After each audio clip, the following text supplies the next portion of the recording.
നമസ്കാരം. കേരളത്തിലെ മുഖ്യധാരാ മാധ്യമങ്ങളും രാഷ്ട്രീയ പ്രവർത്തകരും എല്ലാം മനഃപൂർവ്വം കൊണ്ട് കാണാതെ നിന്ന ഒരു പരിപാടിയുണ്ട് കേരളത്തിൽ നടന്നത്. മലപ്പുറത്ത് തിരുനാവായയിൽ നടന്ന കേരള കുംഭമേള.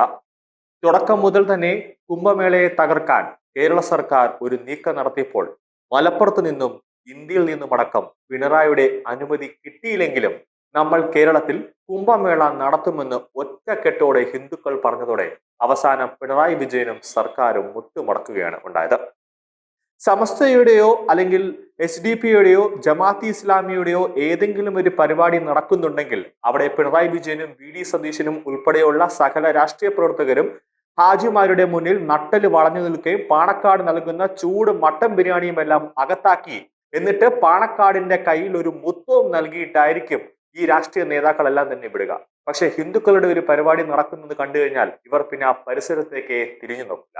പിന്നെ എന്തെങ്കിലും നക്കാപ്പിച്ച ഫണ്ട് കൊടുത്താൽ ഇടതുപക്ഷ സഖാക്കന്മാർ അവിടെ ഉണ്ടാകും. കോൺഗ്രസുകാരും തിരിഞ്ഞു നോക്കാത്ത ആ പരിപാടിയിലാണ് UDF നേതാക്കളെ അക്ഷരാർത്ഥത്തിൽ ഞെട്ടിച്ചുകൊണ്ട് ശശി തരൂർ ഒരു നീക്കം നടത്തിയത്. അതായത് മലപ്പുറം തിരുനാവായയിൽ നടക്കുന്ന മഹോത്സവത്തിന് ആശംസകൾ അറിയിച്ചുകൊണ്ട് കോൺഗ്രസ് MP ശശി തരൂർ ഒരു നിർണായകമായ ഒരു നീക്കം നടത്തിയിരിക്കുന്നു. ഇന്നലെ കേരള കുംഭമേള അവസാനിച്ചിരിക്കുകയാണ്. അവസാന നിമിഷമാണെങ്കിലും ശശി തരൂർ ആശംസാ സന്ദേശം അയച്ചിട്ടുണ്ട്.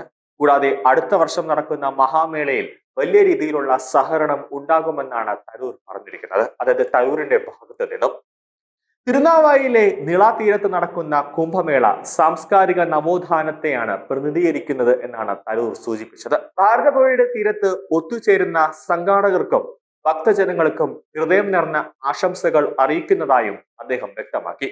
കേരളീയ സംസ്കാരം എഴുതപ്പെട്ട മഷിയാണ് നിളാനദി. തവനൂർ തിരുനാവായ മഹോത്സവത്തിന്റെ പുനർജീവന ആഘോഷങ്ങളിൽ ആത്മീയമായി പങ്കുചേരാൻ സാധിക്കുന്നത് ഒരു വലിയ ഭാഗ്യമായി ഞാൻ കരുതുന്നുവെന്നാണ് തരൂർ പറഞ്ഞത്. സാമൂതിരിമാരുടെ യുദ്ധവീര്യത്തിന്റെ ചരിത്രം മുതൽ കേരളത്തിന്റെ കുംഭമേള എന്നറിയപ്പെടുന്ന ഇന്നത്തെ ആത്മീയ ചൈതന്യം വരെ ഈ ഉത്സവം മനോഹരമായ ഒരു സാംസ്കാരിക നവോത്ഥാനത്തെയാണ് പ്രതിനിധീകരിക്കുന്നത്. ഭാരതപ്പുഴയുടെ തീരത്ത് ഒത്തുചേരുന്ന സംഘാടകർക്കും അതോടൊപ്പം തന്നെ ഭക്തജനങ്ങൾക്കും എന്റെ ഹൃദയം നിറഞ്ഞ ആശംസകൾ. ഈ ഉത്സവം നമ്മുടെ ഐതിഹാസികമായ ഭൂതകാലത്തെയും അതോടൊപ്പം തന്നെ സൗഹൃദപരമായ ഭാവി കാലത്തെയും തമ്മിൽ ബന്ധിപ്പിക്കുന്ന ഒരു പാലമായി മാറട്ടെ എന്നാണ് ശശി തരൂർ സമൂഹ മാധ്യമങ്ങളിലൂടെ പങ്കുവച്ച ഒരു കുറിപ്പിലൂടെ സൂചിപ്പിക്കുന്നത്. കോൺഗ്രസിലെ വിവരമുള്ള ഒരു നേതാവെന്ന നിലയിൽ ശശി തരൂരിനെങ്കിലും എല്ലാ മതത്തിലുള്ളവരെയും ഒന്നിച്ചു കാണാൻ കഴിഞ്ഞു എന്നതാണ് യാഥാർത്ഥ്യം. വോട്ട് പിടിക്കാൻ വേണ്ടി മാത്രമല്ല മതത്തെ പറ്റിയും അതോടൊപ്പം തന്നെ മറ്റു ജാതികളെ പറ്റിയും പറയുക മാത്രം ചെയ്യുക എന്ന് അതൊരിക്കലും പാടില്ല. എല്ലാ ജാതിക്കാരെയും അതോടൊപ്പം തന്നെ എല്ലാ മതങ്ങളിൽപ്പെട്ടവരെയും എല്ലാ സമയവും എല്ലാ നിമിഷവും അവരെ ഒപ്പം കൂട്ടണമെന്ന് ശശി തരൂർ കോൺഗ്രസിനും അതോടൊപ്പം തന്നെ UDF-നും മറ്റ് രാഷ്ട്രീയ പാർട്ടികൾക്കും ഒരു വ്യക്തമായ സന്ദേശം നൽകിയിട്ടുണ്ട്.